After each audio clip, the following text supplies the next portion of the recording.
Hello everyone, Mrs. Stanworth here, and this video is to talk you through the coast section of the recent Trinity exam and tell you a little bit more about what you could have done to achieve full marks and things to think about for future exams as well.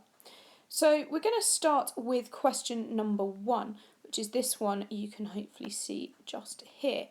Now, question number 1 is a classic figure question. It gives us a picture and it clearly tells us in the first part of the question that we need to look at that picture. Okay. It also tells a little bit of extra information, that it shows a coastal landscape in Norfolk, England, and realistically that extra bit of information is probably irrelevant for this question, but it's always worth reading the caption and extra information as it can sometimes be useful. Of course, with any question like this, it's really important to make sure that you look closely at that figure, whether it's a photograph, a map, a graph, a table of data, anything at all really. Make sure that you've had a really good look and that whatever you then go on to write in your answer is definitely applicable to that figure and the information that you can see in that figure. I'd say probably the most common mistake with this question was people saying stuff that didn't match the figure and that didn't make sense with what the photo actually showed. So of course the first thing to do with any question is identify any key terms in the question that might be important in order for us to get top marks. And I'd say there's probably a couple here that it's worth being aware of. The first is mass movement, and the second is distinctive landscape. Both of those are going to be really important in making sure we answer the question fully. The next step in this question is of course going to be looking at that picture and seeing what we can see and what important information we can identify from it. So I think there are a few things that it would have been good to pick out in your head before you started trying to answer this question. The first is that these are clearly quite vertical, steeply sloped cliffs. The second is the bedding planes or strata that we can see in this picture. You'll hopefully have noticed that they're pretty much horizontal in style, and that's partially why we have these vertical cliffs. The third thing to notice is the geology of the cliffs that we can see. When we have two types of geology here. On top we have something which looks a bit like chalk, and underneath we have a second type of rock. We don't necessarily know what this is, probably some sort of sandstone or similar sedimentary rock, but sharing those same horizontally bedded strata all the way up the cliff profile.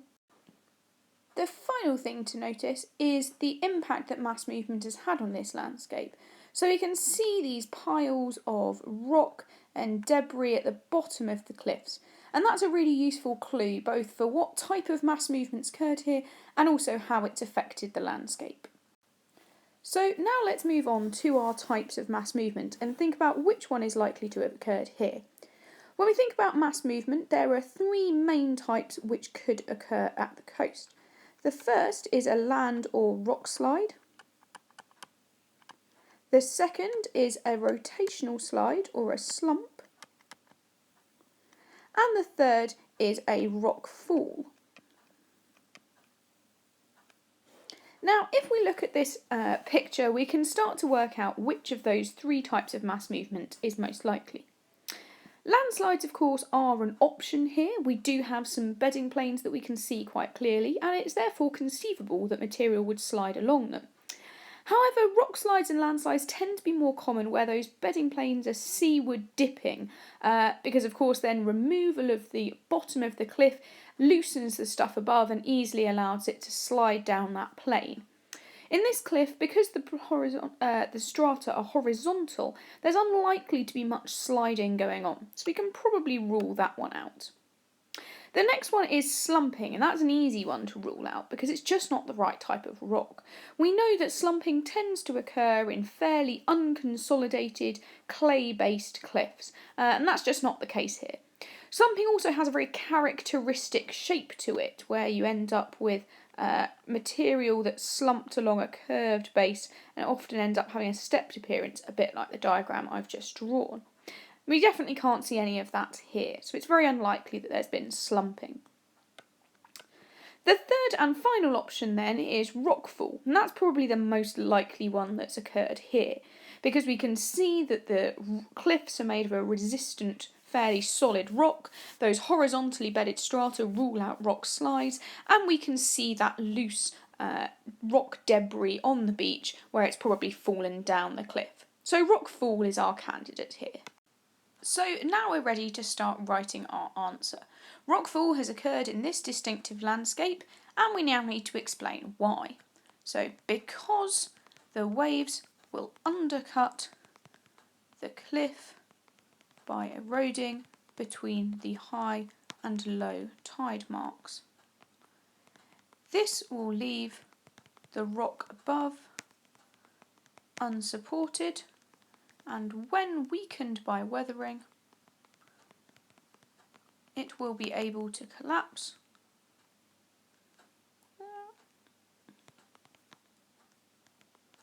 onto the beach below.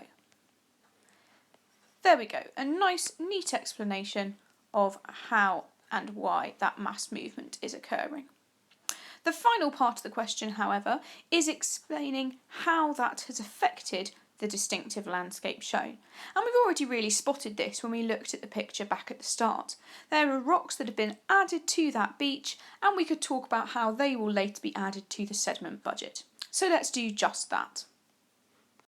So here you can see I've now finished my answer off by quickly explaining how this mass movement has developed the distinctive landscape. I've mentioned that those lumps of rock have been added to the beach, that they're going to form piles at the base of the cliff, and that waves may subsequently erode them and break them down, therefore adding to the sediment budget of the area. And there you have it, one nice, neat, complete answer, fully answering the question, totally relevant to the image shown, and really in an exam that will be very achievable in just a few minutes. We're now going to move on to question 2, which gives us a table of data, as you can see on your screen now. So here we've got a classic geographical skills question. It's quite common in an exam, somewhere across the 3 papers, to have some maths type questions which are measuring your skills as a geographer. Those are things like median, mean, interquartile, range, that sort of stuff. So it's worth making sure you know how to do those confidently. The key thing to notice with this question as well is that it tells you that you must show your working, and that's really important if you want to get both of the marks. You're simply not going to get 2 marks just for writing a number, so remember to read the question carefully, and if asks you to show your working, make sure you do so. Here you can see I've started my working by writing out all of the values in the correct order based on their size. So I've written the smallest one at the top and the largest one at the bottom. Now of course the median is simply the middle value. So if I've got 9 values, I can easily identify that the middle value is going to be the 5th one. 1, 2, 3, 4, 5. So straight away I can identify that my median is 6.4, and that's all I would need to write as my answer. And there you have it. 2 marks, nice and easy, nice and quick. Again, a few silly mistakes were made on this question. Key things to remember are really about reading the question. Common mistakes were either not showing working, just writing 6.4, or 1 or 2 people didn't calculate the median and instead calculated the mean. So make sure you've read the question carefully and you know the difference between your different types of averages. We're now going to move on to part B of this question, which was suggesting why the highest tides might vary between the different locations. Now this was only worth 1 mark, so you didn't need to say very much. You just really needed to recall one of the appropriate reasons why tides differ in different locations. Now, of course, when we're talking about the highest tides, we're probably also talking about the tidal range, aren't we? Depending on where gets the highest of high tides. Things like whether it's spring or neap tide wouldn't be applicable here, because of course it's talking about the highest tide, not just high tide at a particular point in time. So saying, where on the Earth's orbit it was or how close to the moon it was wouldn't be appropriate responses here. Here you can see some of the possible answers that would have been sensible suggestions for variation in those highest tides. The first is the shape of the coastline. Of course, we all know that estuaries funnel water and therefore lead to higher tidal ranges. Equally, the presence of continental shelves can increase tidal ranges, so the topography of the sea floor would have been a good response. And finally, the size of the ocean they were next to would probably have been okay as well. We know, for example, that small enclosed seas such as the Mediterranean tend to have smaller tidal ranges than big open oceans such as the Atlantic. That would be probably the least useful in this question because, of course, these are all UK locations and none of them are on the Mediterranean or another small enclosed sea. But an examiner would probably still let you get away with it, and certainly when I was marking these, I allowed that for a mark as well. Key problems that people had with this question, aside from simply not saying something correct, were occasionally answers were a little bit vague. So just saying shape of the coastline or how deep the ocean is weren't really specific enough to get the mark, as it wasn't clear that you knew what you were talking about. So even with those 1 mark questions, whilst you don't need to write very much, do make sure that your answers are clear and accurate in their format.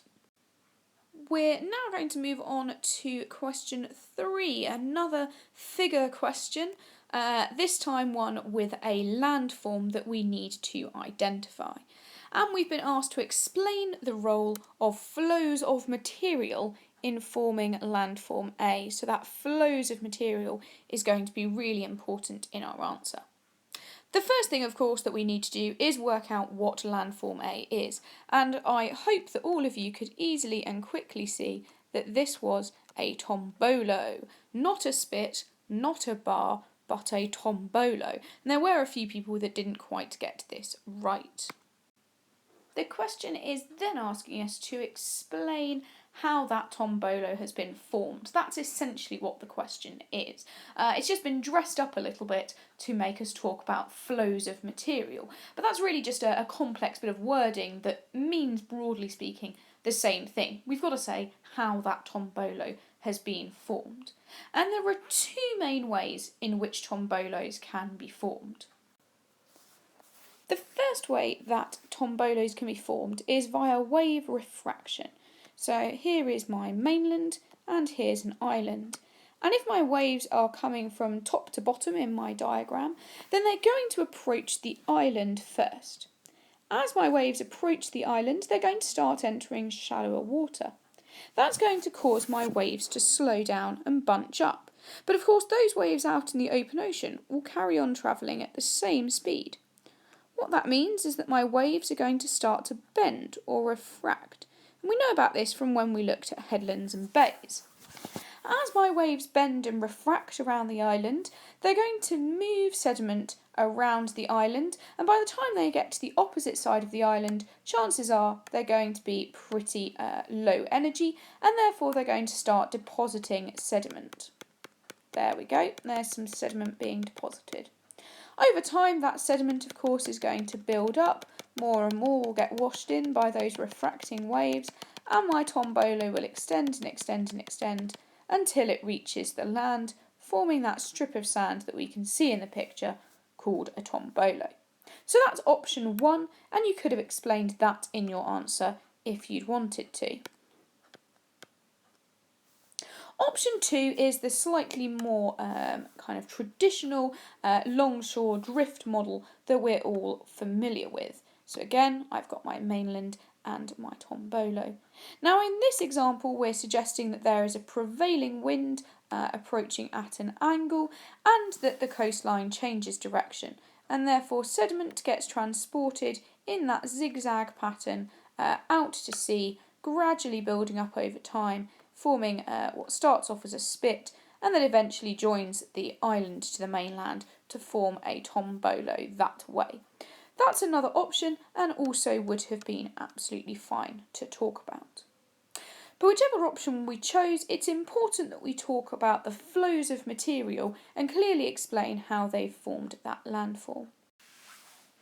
Here you can see that I've written an answer to this question using the wave refraction approach. I've tried really hard to focus on those flows of material, which is what the question is asking for. Of course, as part of that, I am going to have to mention flows of energy, especially how that energy is being dissipated as waves bend or refract around the island, and how there'll be a low energy zone in which deposition can occur in the sheltered area behind the island. However, predominantly I'm trying to use the phrase flow of sediment or flow of material as often as I can, talking about how those constant flows of material will allow sediment accumulation, and also talking about how flows of material away from or off the tombolo can occur to really make sure I access top marks in that answer. And so now I've added a second answer, this time using the longshore drift method of tombolo formation. Again, I've tried really hard to talk about flows of sediment and material, and whilst I've needed to mention energy as part of that, my focus has very much been on the material. And again, I've tried to use that wording from the question to really hit home to the examiner that that's what I'm doing. I've made sure that I've explained that process of longshore drift really carefully using phrases like swash and backwash, that I've been really clear about why that process happens, and of course talking about flows of material both into the tombolo as a little landscape system of its own, and flows of material away from it via wave erosion, and I've even thrown in the concept of equilibrium there to really try and show the examiner that I know exactly what I'm talking about. And now we'll move on to our final question from the coast section of this exam, which is question 4, our 16 marker, which is very much normal practice. This is very much the structure of a regular exam at A-level, some short answer questions, a slightly longer one, maybe an 8 marker, and always finishing with a 16 marker, which is like a little mini essay. Now, with these sorts of essay questions, it's really important that we are reading the question carefully and identifying exactly what it is that the examiner wants us to talk about. So, of course, making sure we've identified our command word, in this case, assess. So we're going to need to have some sort of debate. We can instantly know that there'll be marks available for AO2.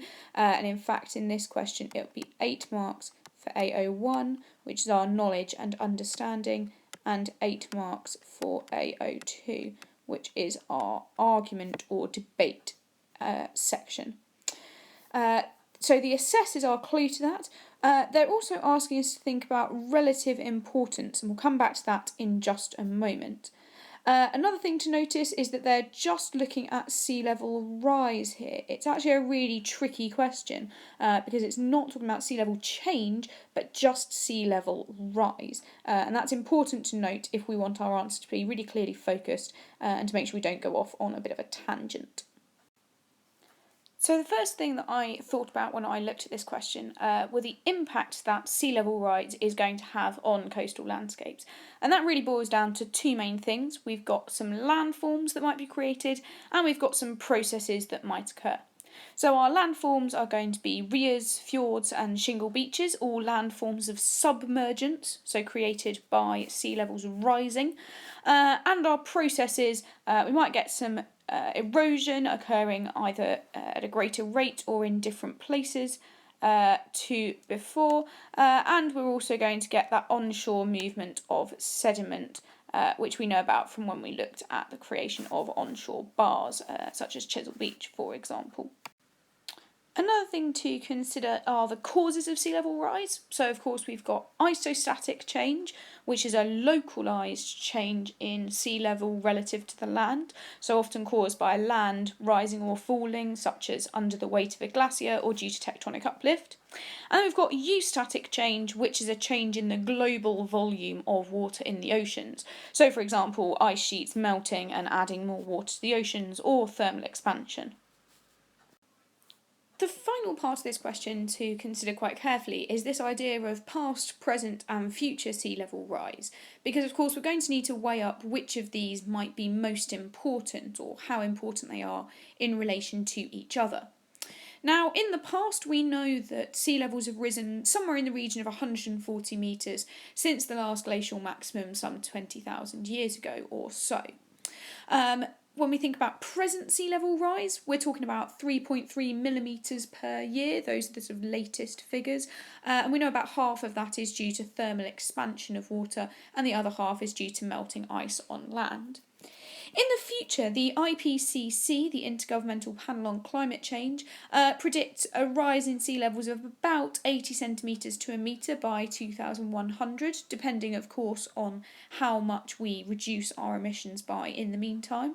But of course, even if all of the ice in the entire world was to melt, we reckon that sea levels would only rise by a maximum of about 66 metres. So essentially, future sea level rise will never be as big in terms of the amount of rise as has happened in the past since the last glacial maximum. And that's important when we come to think about shaping an argument to answer this question. Before you start answering any 16 mark question, or in the upper 6th any 33 mark question, yep, they do get longer, it's always a good idea to make a plan. It doesn't need to be a massively detailed one, it doesn't necessarily need to be written down, but it's a really good idea to stop and think about how you're going to answer this question, and in particular, how you're going to construct an argument. Now, the logical way to do things with something like this is to simply talk about past, then present, then future sea level rise, but there are other approaches to structuring your response. The key thing, however, is to think about the argumentative points that you're going to make and use that to shape your answer, rather than it just becoming a knowledge dump of everything you know about past, present and future sea level rise. As I've already mentioned, it's really important that your plan is driven by your analytical or argumentative points, those things that get you the AO2 marks. It's then quite easy to use your knowledge to prove those points and justify them with some evidence. But it's much harder to start with your knowledge and then try and build an argument into it once you've started writing. What I've therefore done here is I've written out some of my key argumentative points that I would make if I was going to answer this question. As you can see, I'm probably going to conclude that past sea level rise was the most important. So I might point out that it was of considerably greater magnitude in terms of the overall increase in sea levels, that it was more rapid, probably about twice as quick as current sea level rise is, and also that it's led to the formation of some pretty important landforms such as weirs, fjords and shingle beaches, and I might even throw in that they're going to be relatively unchanged by present or future sea level rise. Weirs and fjords are pretty massive, so whilst they might become deeper or a bit larger, realistically they're not going to be completely obliterated. Of course, if I want to get top marks for AO2, I still need to offer some sort of counter-argument. So my opposing points, which I've put in pink, might include things like sea level rise causing increased erosion and the impact that's going to have on particularly depositional landforms, spits. I'd throw in some named examples, Slapton Sands that we went and visited, or Golden Bay, which was our low energy case study, which of course had Farewell Spit to the north of it. So having thought about both my knowledge in terms of landforms and processes, causes of sea level rise, and the kind of facts and figures on exact amounts and rates of sea level rise, both in the past, present and future, and thought about my AO2 points that I'm going to make, I'm probably now ready to start writing an answer. And this is really where it becomes a little bit more tricky, because you've not got very long and you've got to get your ideas down onto paper in a way that's clear, detailed, but also relatively concise. So here you can see I've started having a go at writing an answer to this question. It's not finished and it's by no means perfect, but it gives you a sense of the sort of thing that an examiner might be expecting to see in a really good quality answer. There are a few things it's worth noticing in my answer to this question. The first is that I've started by really clearly trying to demonstrate some knowledge. So I've talked straight away about the causes of sea level rise. So I've mentioned isostatic change and why that might occur, and I've then gone on to talk about eustatic change as well. I've not only done that though, but I've also tried really hard to be very clear in my argument, using the wording of the question, that term importance, to really show the examiner that I'm answering that question. So straight away I've got a really good argumentative point that I'm going to highlight just here in green for you. So I've said, whilst these can be very important, they are spatially limited in their impact. and thus overall do not play a significant role in influencing coastal landscapes. So there I've got a really clear AO2 point. I've quite clearly stated the importance of that. However, that's not in of itself really answering the question, because I'm not being clear on whether I'm talking about past, present or future sea level rise here. However, I have then gone on to do that when I've talked about present and future temperatures, meaning that ice sheet formation can no longer occur, and therefore isostatic sea level rise is not likely to occur in the future. That therefore means that whilst it's a little bit indirect, I have still quite clearly answered the question, and I've demonstrated some good knowledge by talking about temperatures being lower than the present day and allowing ice sheets to form at mid-latitudes such as the UK. I've also really clearly said what isostatic sea level rise is and how it occurs, which is also demonstrating some good AO1. Ways in which I could have made this better, of course, would be if I had said specifically how much lower those sea levels were. Significantly lower is a little bit vague, and ideally I would have given a figure or a number there to really show the examiner that I knew my stuff. If I then move on to the second paragraph, again, I've tried to demonstrate some good knowledge. I've defined what eustatic change is and why it might occur, including the fact that it can form as a result of thermal expansion. I've also shown some good knowledge in my facts and figures. I've mentioned when exactly the last glacial maximum was and how much sea levels have risen by. I've then gone on to talk about present sea levels and how much they're changing, again some good AO1, and I've thrown in an extra fact that half of that is due to the thermal expansion of water. I've then followed that up with a nice clear analytical point, saying that past sea level rise is more important due to its greater rate and magnitude of change. So a really clear comparison between past and present, really clearly answering the question. I've then gone on to talk about future sea level rise as well, and again been very clear in my argumentative point.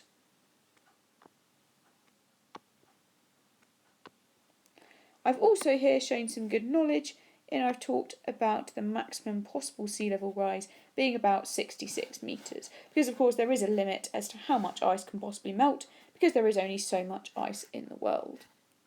So these two paragraphs would be a really good start. I'd probably then go on to talk about the formation of some distinctive landforms and try and ensure that I offered a little bit of counter-argument as well, because so far I'm a little bit one-sided. So this on its own wouldn't be a perfect answer. I certainly wouldn't be getting 16 just yet, but I've got all the basic foundations there of a good start, and with maybe one or two more paragraphs on the end, including some good place-specific knowledge, I'd be well on my way to full marks. Finally, before we finish, it's worth looking at the general mark scheme for AO1 and AO2.